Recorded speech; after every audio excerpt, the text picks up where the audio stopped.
అసలు ఏం జరిగింది? ఏం జరగడం ఏంటమ్మా? అదృష్టం బాగుండి మీ ప్రాణాలు దక్కాయి. లేదంటే ఈ పాటికి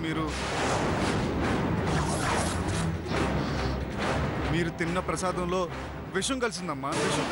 విషం కలిసింది.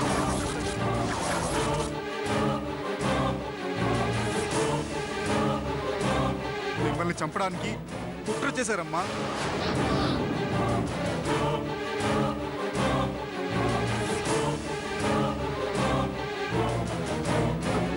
అంతే కదమ్మా, హాస్పిటల్లో కూడా మీతో ఏదో సంతకం పెట్టించుకొని మిమ్మల్ని చంపేయాలని మాట్లాడుకుంటున్నారు. అందుకే వాళ్ళకి తెలియకుండా మిమ్మల్ని ఇక్కడ తీసుకొచ్చాను. ఆ రాక్షసి మనుషులు ప్రాణాలు తీయడానికి కూడా సిద్ధపడుతుందన్నమాట. ఎవరమ్మా? ఇంకెవరు? నా పోలికలతో పుట్టి నా బతుక్కి కొరువు పెట్టిన గీత.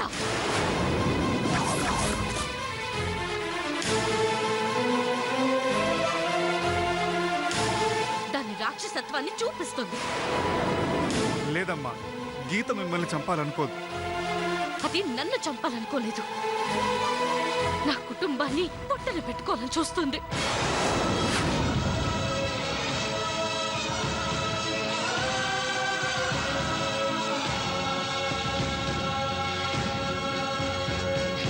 అందుకే నా తల్లిదండ్రుల వర్ధంతి రోజు పిండం పెట్టినట్టు నటించి వండిన ప్రసాదంలో విషం కలిపి వాళ్ళందరినీ చంపి ఆస్తికి వారసురాలనైపోవాలనుకుంది.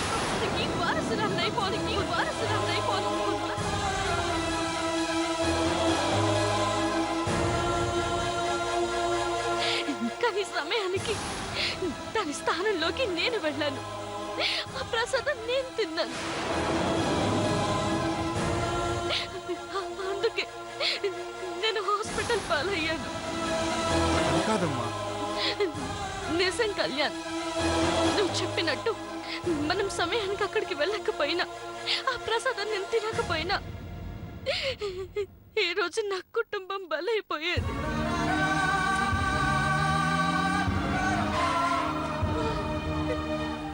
నేను దాని చేతికి చిక్కడం లేదని నా కుటుంబాన్ని చంపాలని చూస్తుంది.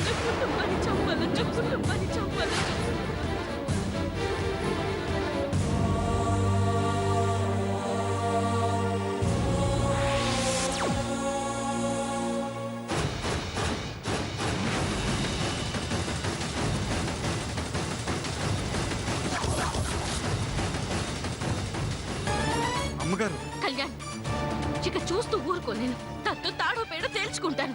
దాన్ని చంపడమో లేక నేను చావడమో ఏదో ఒకటి జరగాలి. అమ్మగారు, నా మాట వినండి అమ్మగారు. మీరు ఇప్పుడు అక్కడికి వెళ్ళడం అంత మంచిది కాదు. లేదు కళ్యాణ్, నేను వెళ్ళాలి. దాన్ని అంతా చూడాలి. అమ్మగారు, నా మాట వినండి అమ్మగారు. కాస్త ఆలోచించండి అమ్మగారు.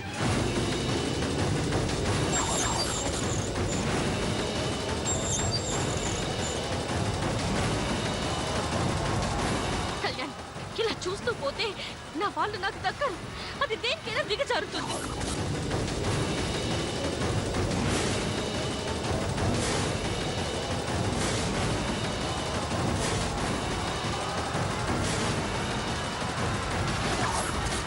అది కాదు అమ్మగారు.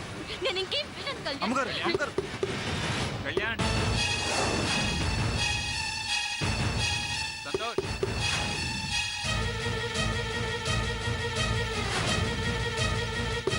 సంతోష్, కళ్యాణ్, సిద్ధు.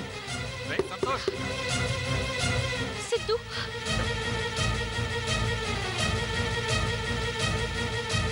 సంతోష్,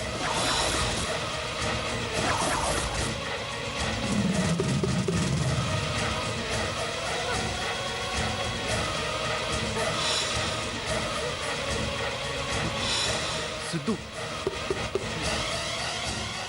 సంతోష్, సిద్ధు,